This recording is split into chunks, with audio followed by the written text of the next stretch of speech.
Don't touch that dial. You're tuned in to the Dread Podcast Network. Welcome to Development Hell.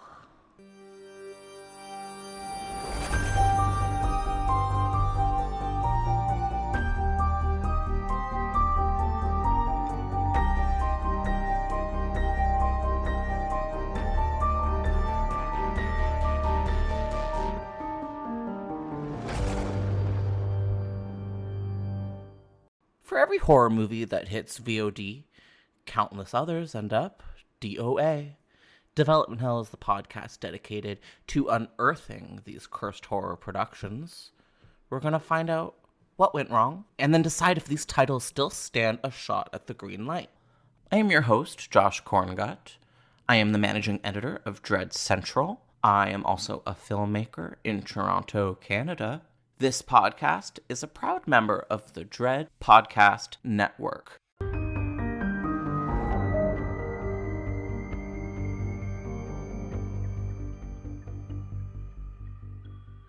Hi, everybody, and welcome back to a brand new episode of Development Hell.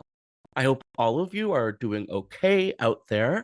This week, just like last week, we're taking things a little bit differently.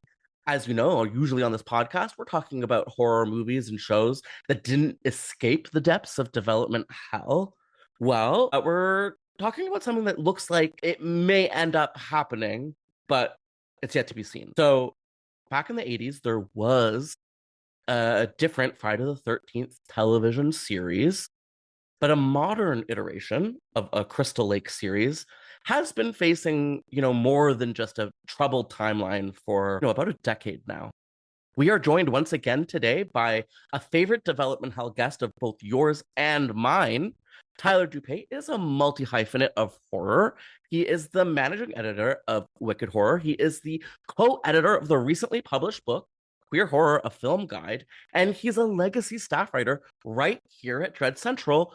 Tyler, could you reintroduce yourself to the Development Hell audience? Hey guys, thank you so much for having me back, Josh. It's a pleasure to be here. Josh pretty much, covered my bases. I've been writing professionally for 12 plus years now, and I've had bylines in Fangoria Magazine, Room Org Magazine, Sci-Fi Wire, Fandango Movie Blog, etc., etc. And yeah, I'm even actually currently working on a documentary. So I am something of a jack of all trades, you might say. Master of none, of course. Oh, well, of course. No, who of us are? Can you tell us just a little bit about Queer Horror, a Film Guide, my favorite book of the year? Absolutely. God, that's high praise. Yeah, it's a collaborative effort with my co-editor, Sean Abley, and a stable of very talented contributors. Sean and I took an extra chunk of the writing duties. Each contributor did about 50 entries. I think I did 100 and did something unseemly like 400. And the two of us poured over together and tweaked and edited it and readied it for production. And in terms of themes and what you'll find in the book, it's kind of a critical analysis of queer themes, queer subtext, queer characters, queer coded characters, queer energy, even right. Thing like a camp classic without any clear queerness that has become beloved by the queer community because of what it somehow meant to us. It covers all of that, and it's alphabetical A to Z. It's like a reference guide, kind of a film encyclopedia. And the thing I think is really neat is that we covered from pretty much the beginning, the dawn of cinema, up through 2021. And 2021 is sort of the time where the pendulum swung and we started to see much more inclusivity. Yeah. So I think to chronicle beyond that would be almost a fool's errand, because just about every horror movie has a queer character or something queer about it. So I think we really managed to kind of capture a sweet spot. Hell yeah. Check it out, buy it, go get it from the library. You know what to do.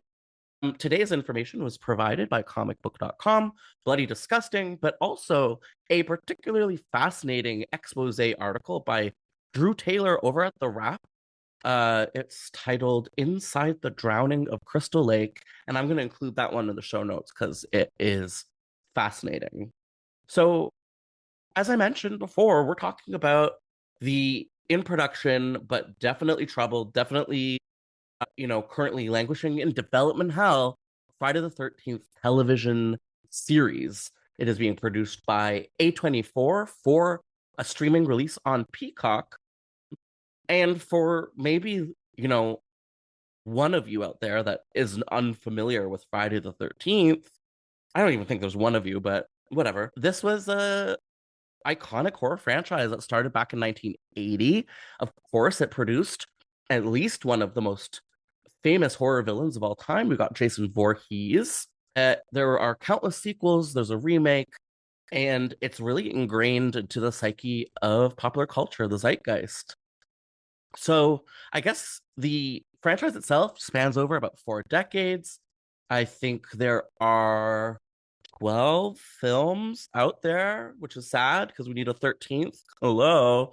And, Jason's known for his hockey mask, his slow walking in silence, and some pretty iconic kills and just, endless symbolism in popular culture. So there was another show that was created in the 1980s. Tyler, do you think maybe you could give me just a bit of a seminar on the original Friday the 13th series?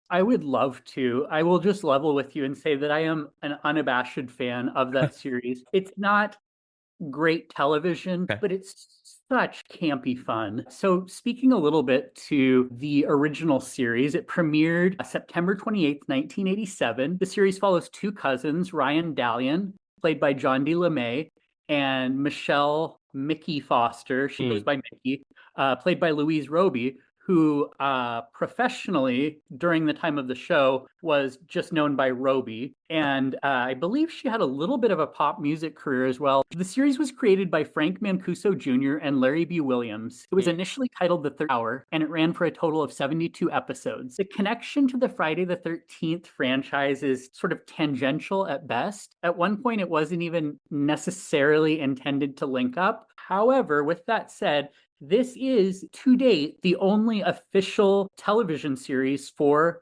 the Friday the 13th franchise. So sorry to interrupt you. I've known, and we've all kind of heard that it wasn't necessarily like at all based on Jason or Camp Crystal Lake, but to hear that it was going to be called the 13th Hour, and it's from Frank Mancuso Jr., who's like very integrally tied to Friday the 13th, is that just a coincidence?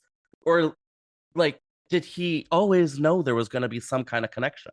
Well, I don't quite know, because in Canada, I think it was like Friday's Curse. So, but yes, in the States, it is the official tie-in, because you have, to your point, a heavy-hitting producer from the franchise. I don't remember if I read it in Elise Wax's book. She wrote, I think it's called Curious Goods, complete history of the Friday the 13th. I don't know if I read it in there or if it was on the bonus content on the box set of the 3 seasons of the series, but it is officially the companion, I guess, or like the only companion series. It's the Freddy's Nightmares of the Friday the 13th franchise, just sans Jason, of course, and sans any real mention to Friday the 13th other than the title. People must have been pissed. Yeah, it's very strange, but I think the idea, Josh, was to capitalize on that intellectual property. Yeah. To say this is the Friday the 13th film franchise, to sell it, TV series counterpart. Yeah. And I think that helped a lot with marketing, people to tune in. Of course, but the problem is they had to actually like the series in order to get anything out of it, because people tuning in looking for Jason were going to be sorely disappointed. Well, they were tricked, right? It's like, almost, but it's like the Troll 2 situation where like it has nothing to do with Troll 1. And this you see a lot in horror. Like the entire, what's that fucking Alien franchise? The one where like he takes over New York, and the second one it's John Goodman, and the third one they're in space. Cloverfield. How like none of those are really connected. They're just slapped the word Cloverfield in the title. Right. There's definite thematic similarities and like a similar energy, but you're right. They're all complete. I mean, that's my 2 cents, but you would hope so. Yeah. Very much self-contained films. But I think, again, the Cloverfield name gets butts into seats. And so that's why they do it, probably. Just make a normal sequel. It was such a good movie. I know. The part where she explodes behind the curtain. My God. Wait, which one is that in? I've only seen the first one. The first I've only one. seen the I first haven't seen one. the first one in Oh, years. I've seen the second one actually. But in the first one, it's Lizzie Kaplan, and she's like, "I don't feel so good." And Okay, then, yeah. I take her behind her, and she literally explains. I liked the second one so much more than the first. I It's love very different. subterranean horror. I love the word subterranean. You're going to love Heretic. You're Okay. going to love Heretic if you like subterranean horror. I can't wait. I think I'm gonna drag my husband to it. How is he with like actually scary stuff? Scary stuff, it's not so bad. It's the viscera, like the blood and guts that he doesn't do well with. He'll be okay with this. Okay, good. That's Yeah. great because I love it when we find a horror movie we can connect over. Like I'm he with him loves on that. Bloody, I don't love gore. he loves Bloody Birthday, the 80s killer kid slasher movie because it's so campy and the effects aren't realistic and you can just laugh and have fun with it. So when I can find something like that we can connect over, it's always really special. Was the horror of the Friday the 13th television show like at all present? Was there anything spooky about it? It's certainly atmospheric. And as you saw, Sarah Polley uses her killer doll to send her wicked stepmother down the stairs on a roller skate. And she, Canadian. she tries to kill Mickey on the swing set. So, I mean, there is violence. And as the series goes on, actually, David Cronenberg directed several episodes of the series. And I know, believe it or not, he did. I think it was a series that got a lot of up and coming talent because their budget was so low. Yeah. But What they was got Vanity, for example, of the Vanity 6 or the Vanity 8, whatever. Yeah, I know you're the talking band about. that Prince helped her put together. Oh yeah. They got her to feature, and she was kind of an up and comer. David Cronenberg, I think, was kind of an up and comer at that point. Like he made a name for himself, but he wasn't a household yet. name. Yeah, for They sure. were still able to get him. And there are a few other directors that you would very much. I'm a Canadian horror guy, and this is definitely a Canadian production. I think it was even shot in my city.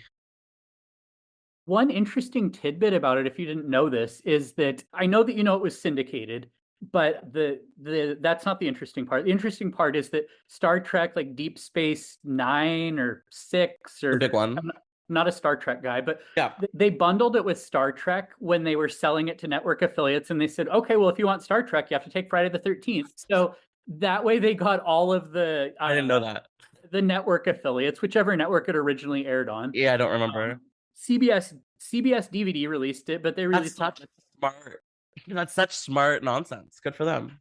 But I just thought that was interesting that they sold it that way, and it ended up doing pretty well. Like I think in your notes you pointed out that it was like number 2 in its category with sales 18 to 49, something like that. So it certainly. But it doesn't really, like, I feel like it's not remembered at all. Do you feel that way? Well, Elise Waxon, I remember it. Well, I mean, okay, yes, the like intellectual niche remembers it, but beyond that, do you feel like it has its fair shake of nostalgia? There are people in our circles that like it, like Nat Bremer, who wrote the Puppet Master franchise guide, loves it. He's written about it extensively for me at Wicked Horror. So, I mean, it has its fans. It has people that, came upon it at the right age and were able to see it for what worked rather than for its numerous flaws. And I think that in esoteric circles, it still means something. And those are the people listening right now. So That's what matters to me. Yeah, would you say this is like, they took this a little more seriously than Freddy's Nightmares? Like this was more of like an actual production? It's campy, but I don't know that it's entirely intentionally campy. I think it was like the talent that they could get wasn't like top tier, immersive performance style thespians. It was more like, oh, well, I did a Revlon commercial, so put me on this show, and then the budget was so low that they couldn't really do like, I mean, oh God, you missed the flying guillotine in the second episode. But there's a flying guillotine that looks like it's something out of like the Wolfenstein game from that. Is it like, kind of trying to give like Phantasm flying like blade? It might be. It might be. I didn't think about that. But yeah, there's just this, and it looks like it was like, drawn in paint by someone's grandchild or something. I mean, it's not. And you have to say you are selling it. You are selling it hard. So, have you seen all of it? Have you seen all 3 seasons of the show? I have. I don't know if I've seen the very last couple of episodes because it takes a pretty dramatic turn for shit really? At the end of the second season. Very Twin Peaks of it. Yes. Well, Twin Peaks. Sorry, at the beginning of the second season. Yeah. But it's like one of the characters didn't want to be on the show, so their solution was, well, we'll revert him back to a child and he'll restart his life at the age of like 8. And they brought in a new character, and it Just kill him off. What are you doing? That's it crazy. was like, maybe we should have just I love that though. stopped. Maybe we should have just said enough is enough and as enough. I love nonsense, weirdo is like almost cerebral. It makes so little sense shows. So, did you get the Canadian series The Odyssey in the States? It was about a boy in a coma who, in his coma, he meets up with his friends and they have to go on like this very Homer-esque odyssey to get him out of the coma. Does that sound familiar? No, but it sounds fascinating, and It was like really a good. really original idea. It was great. It was, and it. I find Canadian. I think it might have primarily been here. Canadians have this feeling of it being like a collective hallucination because I'm sure it was like mostly on at like 3 a.m. on TVO and we were like all 5 years old. But, anyways, this show giving me a little bit of that. That sounds like the peanut butter solution, and I think that's Canadian too. Yes. And I don't know if it's Canadian, but I know what you're talking about. That's another one where people are like, did I hallucinate that, or was that a real thing? Like, Oh, I love that. There is another one that I talked about in this podcast, and a listener, this is my favorite thing that's ever happened to me, corrected me because I called it Round the Bend, but it's actually called Round the Twist, which is like an Australian bizarre kids show about like a family that lives in a lighthouse. So thank you, listener, for correcting me on that one. Anyway, love weird old shows. We don't get shit like this anymore. Any final thoughts on this original Friday the 13th series, my friend? just to say that I think if you appreciate the intersection of kind of like high camp, but also like we put our heart into this, and there's something special about it. Yeah. Even though it's not great. I know I'm not. I think the word heart is so perfect. And it's something that we saw a lot more of back then.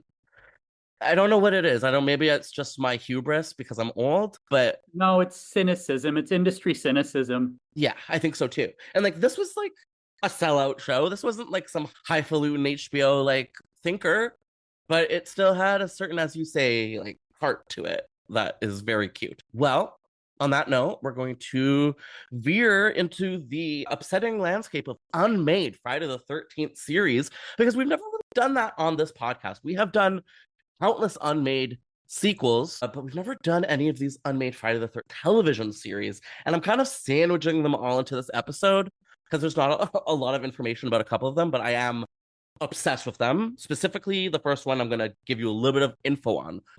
In 2003, right when my favorite show of all time, Buffy the Vampire Slayer, was concluding, we got word from original Friday the 13th creator Sean S. Cunningham, who hinted at a potential television adaptation focused on teenagers living near Crystal Lake. And it was going to be called Crystal Lake Chronicles. And I believe the aim of this project was to blend horror with a coming-of-age style property, similar to shows that were really popular at the time, most notably Buffy the Vampire Slayer, but also think Dawson's Creek and think Smallville. So I guess that was what was hot at the time. And I'm sorry, they're all good shows too. So like they're on to something here. So I guess they were really wanting to take Friday the 13th, bam, make it YA, make it hot teen property. I'm glad they didn't do it because they would have absolutely fucked it up. And this is already at the end of the golden era of teen TV.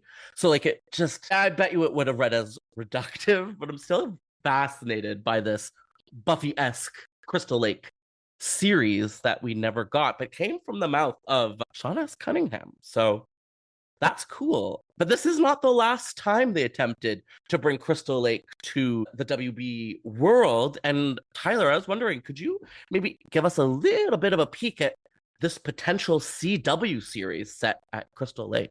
So a decade later, Emmett Furla, Oasis Films, and Crystal Lake Entertainment revisited the idea of a Friday the 13th TV series. The show was envisioned as an hour-long program about characters at Crystal Lake facing Jason's return and uncovering new mysteries about his history and his family. Cool. By 2015, the CW picked up the series idea with Steve Mitchell and Craig Van Sickle as writers. Sean S. Cunningham and producers Randall Emmett George Furla and Mark Canton were set as executive producers. The project made significant progress, but 1 year later, the CW decided not to proceed. Why? Why the CW passed? Yeah. CW president Mark Pedowitz? I don't know. Okay. I hope it's not Pedowitz. Sorry. I'm going to keep that in. Okay, so CW president Mark Pedowitz, what he hated it? So, yeah, as it turns out, CW president Mark Pedowitz explained that while the pilot was well written, the show's darker tone and lack of sustainability made it a risky choice. AKA, it sucked, right? Well, if you're reading between the lines, yes. Yeah. That's network speak for the idea. For like, absolutely not. Yeah. The network felt it had stronger pilots to prioritize and saw potential longevity issues with a series centered on Jason's story. I don't disagree with that necessarily, because as I was saying to you before we started recording, sometimes I think when you take an IP and then, sort of water it down to the point where there's so little left of the original essence, for me at least, I lose interest. Well, did you like Jason X? I love Jason X. Well, me too.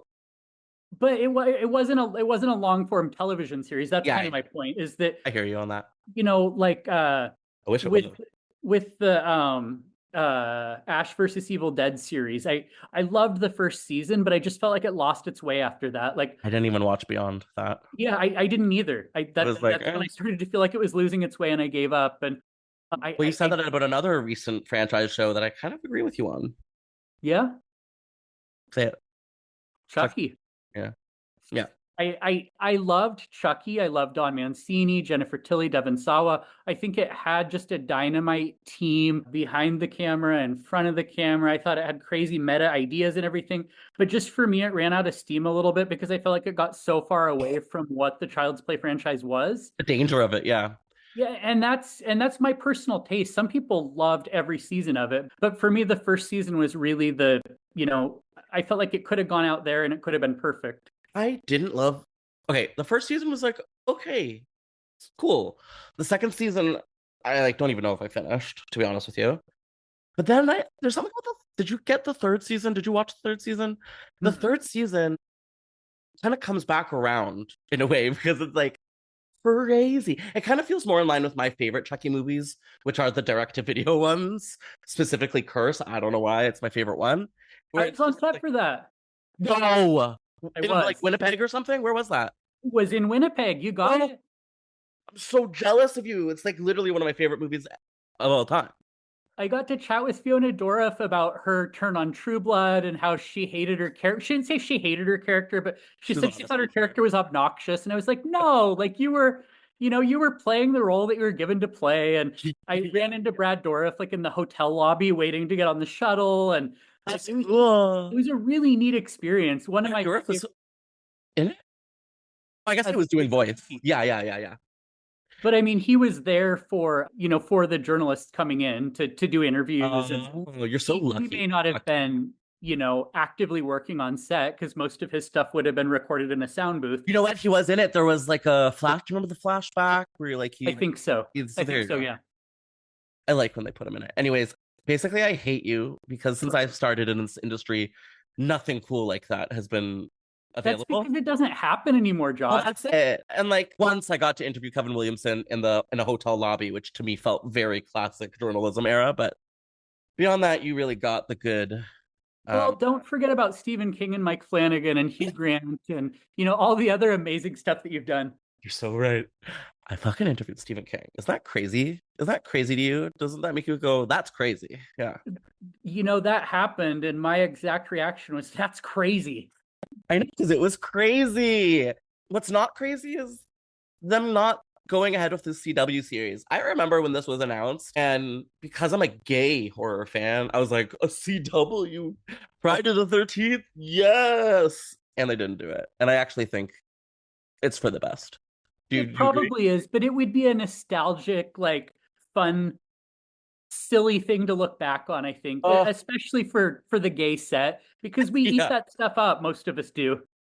We love horror also in general. Also, like, have a crossover episode where Lorelai and Dory and Rory from Gilmore Girls like get murdered. That'd be cool. Did you like the Gilmore Girls? Okay. Since you asked, for the longest time, I was on your side. I was like, Fuck this show. This show is fucking stupid. Why are they talking like this? Thank you. Fucking The dumb goddamn bitches. banter. Wait. Done. And then I don't know what happened. Then I found it, and now I love it literally so much, and it's one of my favorite shows of all time. So, it's like zombie infection. You just can't get too close. That's true of some things. Like they're catchy, even though they're not initially appealing. Like they suck you in. I know my mom and my sister both love that. It's so good. You're not quite woman enough, I don't think, to really appreciate it. I am, and that's beautiful for both of us. It's one of those shows where like I'm waiting for my life to like really fall apart and then I get to revisit it. Do you have those? Where like when life gets really bad, that's when Gilmore Girls gets taken back out again. Okay. Like a car accident or when I murdered that guy. So I think this is good timing to start talking about the main event, the reason we're all here, which is A24's in development, Crystal Lake series. Do you think maybe I could jump in on this for us? I can't think of anything in the world I love more right now. Well, you're in luck because A24 is and was in production on a Peacock streaming series, announced to just be titled very elegantly Crystal Lake. And we're seeing it as this ambitious prequel series, but with a little bit more depth than some of the sequel films, I think, provided. And I think a part of this is because initially this was going to be a Brian Fuller production. This is Brian Fuller, the queer horror television showrunner behind shows like Hannibal and Wonderfalls and Wonderfalls and Dead Like Me. Dead Like Me. No, yeah, Dead Like Me. And what's the other one with the mermaid ants? Lots of good shit, basically. He's got a bit of a 3-season curse, which I think is cute. And I actually think he's kind of hot too, but that's neither here nor there. I interviewed him kind once. of hot. I was like, whoa, you're like, he's my type. I'm sure I've told you this so many times, but my guy type is like old man that kind of looks like a schoolboy. And he has that. Not old, but you know what I'm saying. Our tastes don't overlap very much. I'm much more into the like pursuit, like, throw me over your shoulder and spank my bottom. But that's why we're such good friends, because we'll never have to fight over the same guy. Exactly. Well, and I'm married, so. Well, you never know. I do know. This could just be a long con where I'm trying to like single white female you and like take your life away. And steal my husband. That's what I mean. I don't mean kill you. I mean like take your home, your dogs, your husband, your everything. And Are you gonna throw a stiletto through my head? Is that what she does to someone? I think so. It was a man, right? Yeah, I think she does it to Steven Weber from Wings. You mean The Shining 1997? Sure, yes, that too. Yeah, I need to revisit that one. I feel like it doesn't get the same respect as like, what's that one with Glenn Close? That's really good. Oh, the Bunny Boiler movie, Fatal Attraction? Yeah, I feel like that gets all the attention, but like, I like this schlocky one, Anyways, so I don't even know how I got there, but yeah. So we have Brian Fuller, and he is campy, but he's thoughtful and intellectual, and like fans of Hannibal know, like this is like a thespian. This is a guy that really knows what he's doing with storytelling. However, his original vision for the show was going to incorporate psychological sort of like dark themes from Friday the 13th, but to my understanding was going to lead things in a very different direction. I think it was going to be something of a period piece that took place, I think, like 40 years before the events of the first film. And no one was really certain, and we're still not to this day, how involved Jason is. What is really going to be on screen? Is it going to be a Pamela story? Is it going to be a hybrid of different things? We're not totally sure yet, although there are some rumors. Sorry, I didn't mean to interrupt, but I think that some of it has to do with licensing and rights issues, because there's a split in terms of, like Paramount owns this, like the name, but then New Line or The Mask, and so to get everyone to come together on the same page to license everything has been really difficult. So I think that the Crystal Lake series may have been focused on, just what they could get the rights to for what that's worth. Interesting. Well, I know that that's definitely a part of it, because the Friday the 13th lawsuit is this sort of humongous looming issue in the horror world. But I was under the impression that this show kind of even got the green light because that lawsuit in some ways kind of ironed out. But I think maybe it could still have ironed out, but everybody got their different piece of the puzzle and it's still confusing. And that's why I think it was titled Crystal Lake or Camp Crystal Lake and not Friday the 13th something something. It's interesting, but it still works. Like I could still, let's say hypothetical, like there was no lawsuit. Making a Crystal Lake series focused on Pamela, as much as that's a risk, it's a cool idea. And I could see it coming from someone like Fuller or that camp of creators. But that's when things kind of start to take a bit of a cursed turn. We were going to get this 8-episode series, really expensive. I think the whole show was about 90 million or 85 million budget. So compare that to your $500,000 an episode of the original show. And I think people were getting nervous about, what was going on and the increasing budgets and stuff that was like starting to take a bit of a turn. But before we get into the real nitty-gritty, there was some cool casting rumors or news that I want to share. So there were 2 names on the table for Pamela Voorhees. The first, and I believe they even made her an offer, was Miss Claire Danes, and she declined ultimately. And then there was even talks about Charlize Theron. What do you think of these 2 as potential Pamela Voorheeses? I think, I can't picture Claire Danes in that role. I think that she has a lane that she does really well in with like a particular type of character, but someone that screams once a season and that's it. It's really hard for me to see her as this just like completely unhinged, overbearing mother. But Charlize Theron could eat that shit up. Fuck yeah. I mean, think about her performance in Monster, how removed that was from who she is.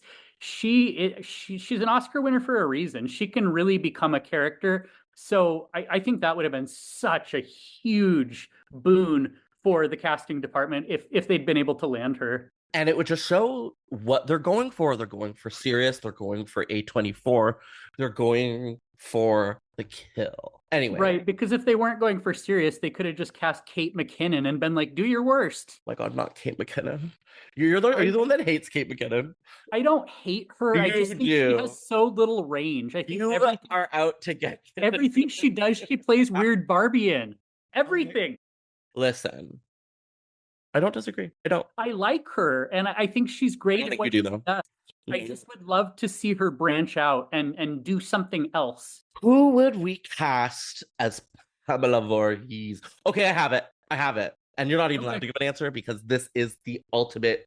This has to happen. Well, actually, I'm not even going to give you an answer. I'm desperate that you will. But for mine, it is Patricia Clarkson. She's from Sharp Objects. She's from everything. Do you know who she is? No. Fuck you. She's probably my favorite actor. So there was an HBO miniseries a few years ago called Sharp Objects with Amy Adams in it. And it's like, please look at me in my eyes. Watch it. It's good. It's like shocking, true crime-esque, like Southern Gothic, like melodrama. Very like Cat on a Hot Tin Roof, but like fucked up. And she's incredible in it. Oh, you know who she's in? Of all the references, this is the one I think you might get it. Is The Woods, the second Lucky McKee movie. She's evil teacher. She's like the main antagonist in that. Okay, of course I know that. It's so funny that's your like deep cut is the one that you get, and that's really beautiful. Well, because I've written about it for the Overlook Motel. And it's also incredible. It's an incredible movie that I'm obsessed with and always incredible cast. Lucky McKee is a king, special creator. King. Yeah, I agree with you on that one. Okay, yeah, so who is your Pamela? I told you I'm not telling you. No, but I bet. I'm just kidding. I don't know that she's right for the role, so please don't misconstrue this, but I think it's fascinating to think about what Parker Posey could do. Just because she's so out there, and Pamela Voorhees is a very out there character. I could see her, it's those funny people that sometimes can really go like no holds barred in the other direction. So I could see it. And she's older now, and I've seen her do weird shit. So but not maybe for the serious Charlize Theron type of I vibe want to that be they were scared going of for. her, and I'm scared of Charlize, and I'm scared of Mama Clarkson. Please be obsessed with Mama Clarkson with me, okay? Just like when we're done, just like be obsessed with her. Okay, we did get some official casting news, and we're not sure if this is still holding on, but Friday the 13th icon Adrienne King, the final girl from the original film, was very much joining in to be a part of the series, not just as an actor, but as a writer and as a producer, which is so beautiful because, I mean, true heads know she historically really didn't get hers when it comes to this franchise. She was killed off very unceremoniously at the top of number 2. And, this is a final girl. Say what you will about her. She was done dirty. And it was beautiful of a fan that clearly like loves women. I'm talking about Fuller, to think about her and to bring her back. So I hope we continue to see her involved, even though, yeah, she's terrible. Everyone knows she's bad, but like her being bad is what it doesn't take away from how incredible that movie is. It actually lives right next to it. Does that make sense? I concur, I think. I also love the idea of giving not just women, but actors of a certain age a chance because they're often put out to pasture, especially female actors. So I love that Brian Yes. Fuller was doing that. And I think you make a great point about him, really being one to prop up women. I love that. Paul Feig is another Mm-hmm. male creator that I feel that way about. People are not nice about Paul Feig because Paul Feig, no matter who you are on this planet, has made you laugh. And you don't have to admit it, but it's true. Why are people not nice about him? I think he just got so mainstream and then people are pretentious. That's my A theory. Simple Favor is not mainstream at all. You know what? That movie is getting its due. Was it you have written, I don't even know if you know this, but you have written some like insanely viral stuff on that show. You have memories of writing some articles at Dread Central about that movie recently. I Yeah. do. I did a long form and a news post. They go crazy viral. People are obsessed with it. It has found new life. It's That got a certain amount of Gone Girl energy, but maybe almost even more depraved in some ways. And I've never seen it. really, I would recommend it highly. I'm going to watch it. It looks like something I'd love. Okay, we have to be straight now We and do. talk about the issues at hand, the conflicts, as you were.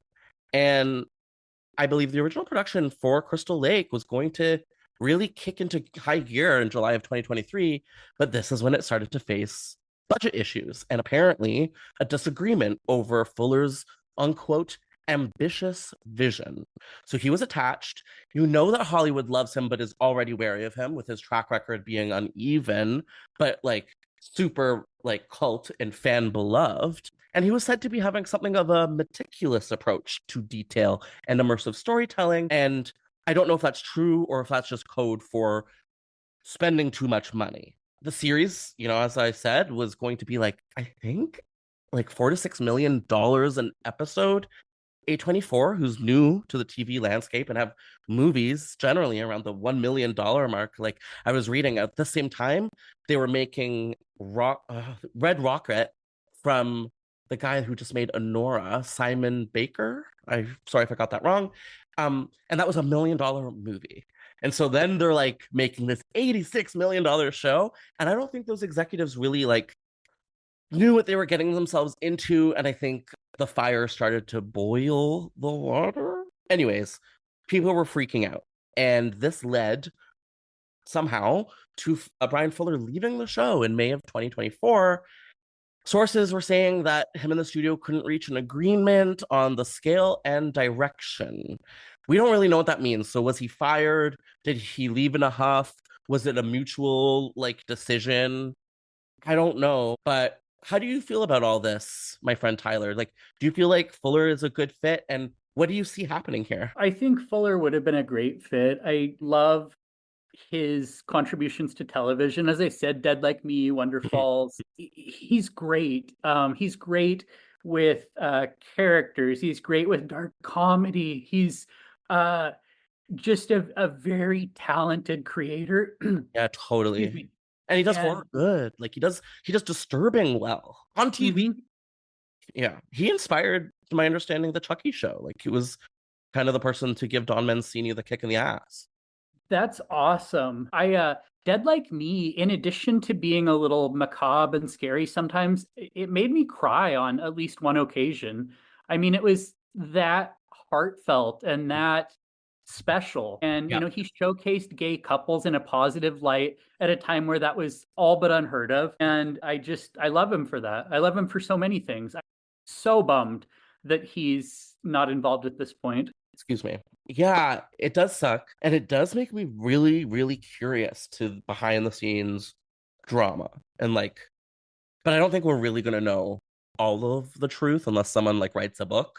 But what's on paper here does sound messier than they even want us to know. He also got in a little bit of trouble last year as well, Brian Fuller, when he was accused of misconduct by certain members of the industry. Do you remember this happening? I get this confused because I already confuse him and Bryan Singer, and Bryan Singer is the one with the really serious accusations, as I understand. Yes, and I understand confusing them with the literal same names, but so when that broke, I don't know if I completely processed it. What kind of allegations were they? well, it was on the set of that Shudder series, the Queer for Fear documentary series.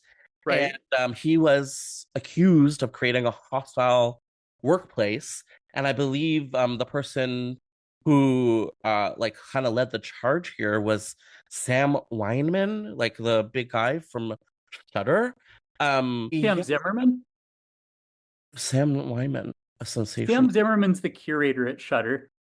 But Sam Weinman is someone else at Shudder. Okay, thank you. So I believe it was Sam Weinman. I mean, according to Variety, unless they made an error. But yeah, he was the one that was leading the charge. He was also working on that Shudder show. And the main complaint was an allegation that Brian Fuller sexually harassed and assaulted Weinman during production. He claimed that this happened after the two began working together in 2020 around the pandemic. Fuller is a defendant in this complaint, and it sounds pretty serious. 14 people involved with the series are pushing back against Weinman's Me Too claims. That's what I was going to say. I think that no one else corroborated that. No one did. No. And I think 9 of whom actually went on record with Variety and other sources and were like, this didn't happen. So it seems very, very messy. But this was. And you never want to assume that a survivor is lying. But it's all messy. It's all messy. But there's no cooperation. It's very confusing. But this is November 2nd, 2023, and it doesn't take a lot to spook the suits, in my opinion. Yeah. And so the second I heard that he was stepping down, my initial question was it because of that? But we don't know. I agree with you, though. He would have done a really good job. Were you a Hannibal fan? I never really got into it, to be honest. And that's one that I should go back and watch. But I've never been the biggest, Silence of the Lambs franchise supporter. I'm a fan. They're good movies, but it's not like my sweet spot. So it wasn't something that I just love it. Scarf down. People are obsessed with it. And some people are cannibals. Because sometimes on Twitter, I'll accidentally get in a hashtag for a Hannibal thing because of a news thing I've written, and then people with that meat bone emoji in their name will show up, and then I learned that means that they're cannibal enthusiasts, and the internet's horrible. Moving on. We all thought that this was the end, that Crystal Lake was over, done for, donezo, good night, because there was even a few articles online saying that was the case. But no, they're just going in a different direction. So it was, I think, August of this year, we learned that, Brad Caleb Kane, interesting guy. He is known, I think, maybe most for right now, is the showrunner of the upcoming horror series, It, Welcome to Derry, the prequel to the It movies from a couple years ago. He is this new showrunner. And, has a new creative vision, and people are interested to see what he has to say. He seems like a genuine fan of the entire franchise, so that's good. But I will say, with his biggest horror credit being It, Welcome to Derry, not out yet, it's kind of hard to know what we're in for. It's a question mark for me. Are you excited about the It TV show? Are you familiar? You sound exhausted. Fine. Yeah, I yeah. don't intend to watch it. There's already, a TV miniseries and then a two-part film and then a book and But it's kind of, it. yeah, kind of to my point though, I feel like the more like spins there are on an intellectual Yeah, property, the less, I don't know. I hear you. It's So, obviously financially motivated, right? But and I think it's the cynicism that gets me because it's not like they're making this for the love of the art. They're like, yeah, but well, they didn't make Halloween 2 for the love of the art. no, but Got you there. I kind of love Halloween too. I mean, But Halloween 2 is incredible. right. That's my Right. point. So yes, something not made for the love of the art can be truly great. But I think when it's a TV series, it's harder because you have to sustain that greatness for so much longer over the course of a season upon season upon season. I'm And pushing back on this because Friday the 13th, 2 through 10 are cash grabs, and they are just miracles from heaven. some of them, No, they're all terrible, but they're so important touchstones of culture. right, right. I don't know if it will be an important No, I cultural don't think so. touchstone, though. You know what? I think It Chapter 1 is and was. I think It Chapter 2 wasn't and will not be. No. And I don't necessarily have the highest hopes for this show, but I would love to love it because I'm a king queen. Love to love it. And he also did something called Tokyo Vice. I don't know what that means. Tokyo Vice, I think that's like a neo exploitation movie. You know I don't care. You know I don't know what that is, and I never will. You know that. What does it say here? Early rumors suggest Crystal Lake will explore Pamela Voorhees. Yeah, I don't necessarily have a lot of news on what's going to change between the original vision and his. I would assume that it's probably going to have a complete overhaul, and he'll cherry pick whatever he's allowed to if he wants to. But we just don't know. So, what are your thoughts here? Does this seem like, I don't know, promising to you? I think at one point it seemed very promising when Brian Fuller was involved. At this point, I'm still holding a level of cautious optimism. Boy, do I agree with exactly how you phrased it. This is almost a poem. Yeah, I hope that we see Pamela. I will say I do hope that we see some traditional Jason mayhem, though. You know, as much as I agree with wanting this to be about women or taking a new direction, like, I don't think you can make a Friday the 13th movie right now without Jason in a mask. Like, it would be sacrilege to me. Oh, maybe that's being basic, but it's how I feel. Sure, and that's valid for that reason. My one follow-up question would be, if this is a prequel series, how is that canonical? Do you know what I mean? I do, and I don't have an I'm answer. not saying they can't do it. I'm just saying it might feel, It feels unlikely, though. but it might feel a little bit awkward. Like, oh, okay, so we're just retconning. Like, what the hell is this? The freaking Terminator franchise? What? I mean, there's so many franchises that are so. Halloween is messy. Bessie was a bear, but you know what? It's for the first 7, 8 movies. It commits to that messy timeline. So Fast and Furious is another very messy timeline, I think. I've seen the first one, and that's it. Han dies in Tokyo Drift, and then he's back in a different movie, and then I mean it's. Are you gay? Are you gay? Like Terminator. I don't think you're gay. I don't think you are. Sorry, I've said this to Mary Beth. I was like, I think he's fibbing. I think we have to keep an eye on this.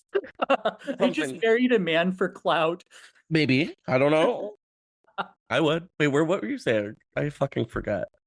Let's see. We were talking about stuff. Something that we haven't touched on that is really cool is there was reports that Kevin Williamson was going to write an episode of the series, and I've heard varying responses if this is true or not, but I hear reports that either he was going to direct an episode or there was going to be an episode that took completely on a frozen Crystal Lake, which that's what I want.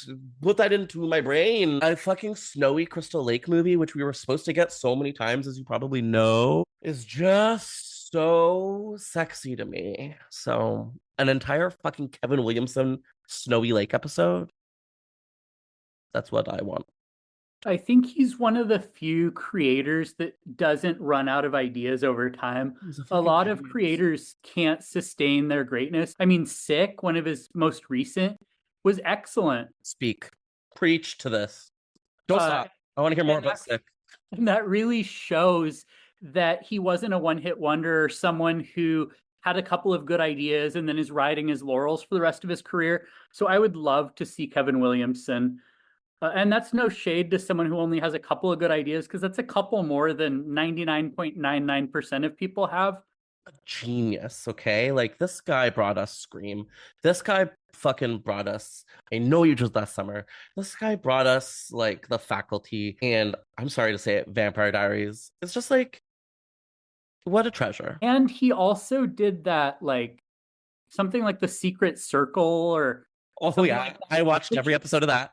I liked, and it had Gail Harold from Queer as Folk in I it. know, you mean The Sexiest Man Alive? Holy shit. Me watching him in Queer as Folk when I was like 12, being like, Hubba Bubba, right? You know who I loved was Hal Sparks' first serious boyfriend, the chiropractor. What a Canadian.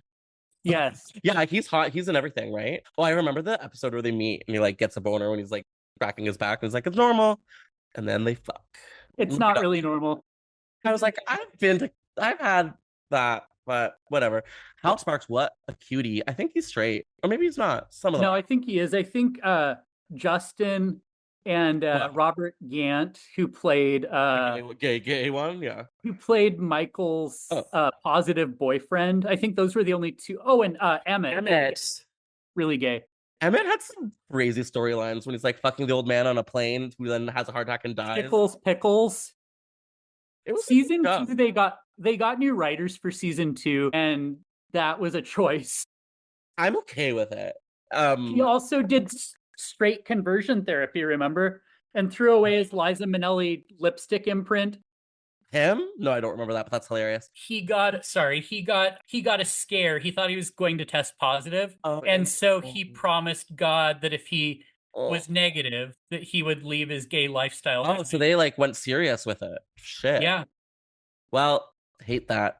Yeah. I think we're kind of nearing the end of all this fucking insanity that is the A24 Friday the 13th show. I think the only last thing that's like really important to note, I think they're targeting something like a Halloween 2025 release, which if true, like holy shit, that's coming up. So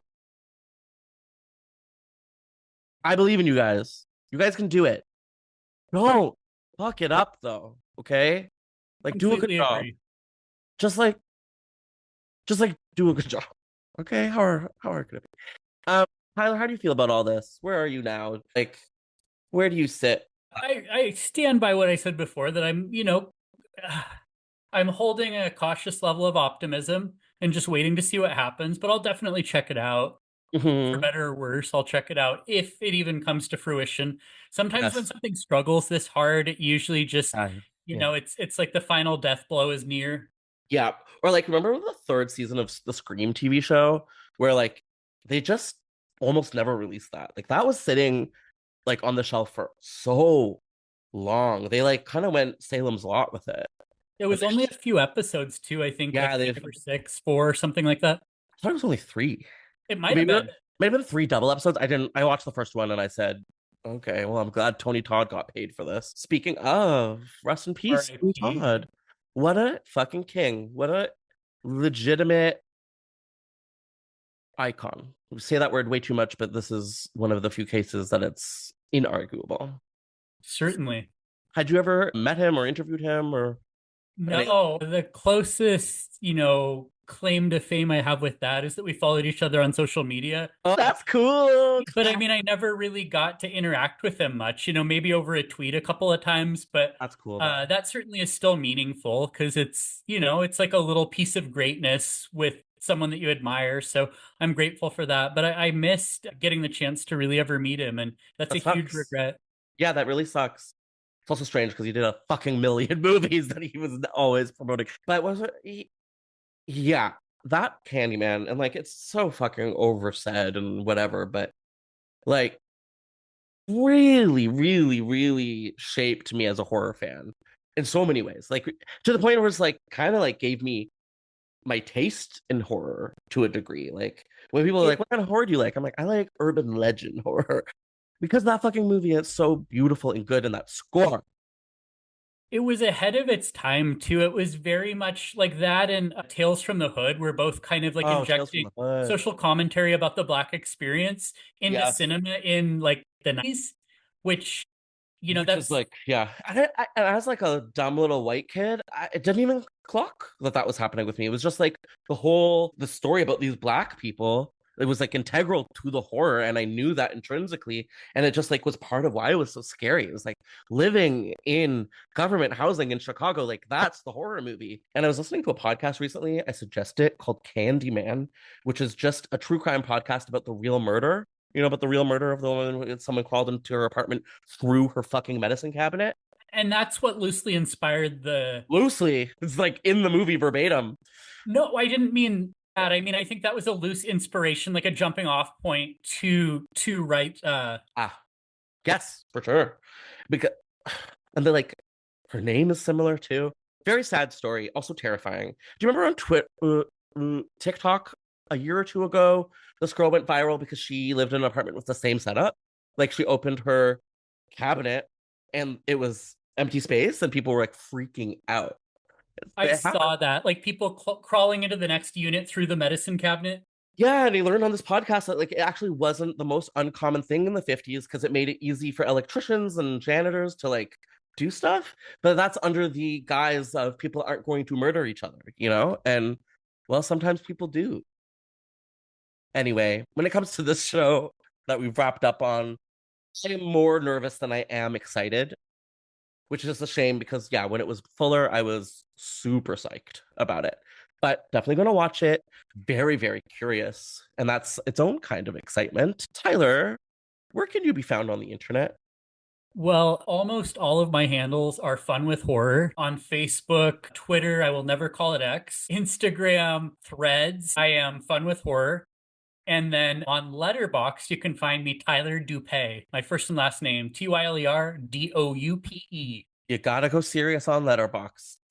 What was I going to say? Oh yeah, guys, this is the king of Threads here. I don't know if you know. He's like Threads famous, and now I'm jealous because I am certainly not. And he's always like, just post something, and I do, and like, no, nobody cares. But anyways, Tyler's famous on Threads, so follow him there for sure. You're so kind, Josh. I so appreciate your support, and I so appreciate you having me on here. It's always so much fun to just like, I don't know, doing this is like a buddy comedy, you know? Yeah. It has buddy comedy energy because we just have such fun riffing off of one another. We're very similar horror fans, Tyler, which is like classic horror, but also there's something kind of intangible that I kind of relate with you on too. Like I think a way to sum it up is your series at Dread, the Overlooked Motel, where it's like these are real like they're not indie movies necessarily most of the time, but they're kind of lost, and I think we share that. I love to champion an underdog, and whether it's, you know, like propping up a friend who doesn't believe in themselves or a movie that, you know, hasn't been given its due.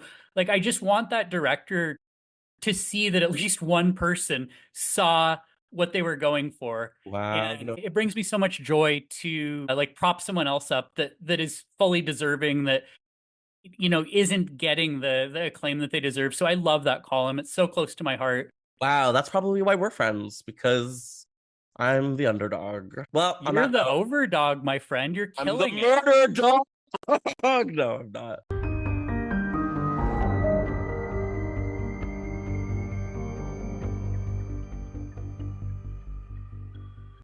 Thank you so much for listening to Development Hell. If you enjoy this podcast, then please do us a major favor of leaving us 5 stars and writing a positive review. It really makes all the difference in the world. We'll see you next week with a brand new episode of Development Hell. Thank you for listening to the Dread Podcast Network.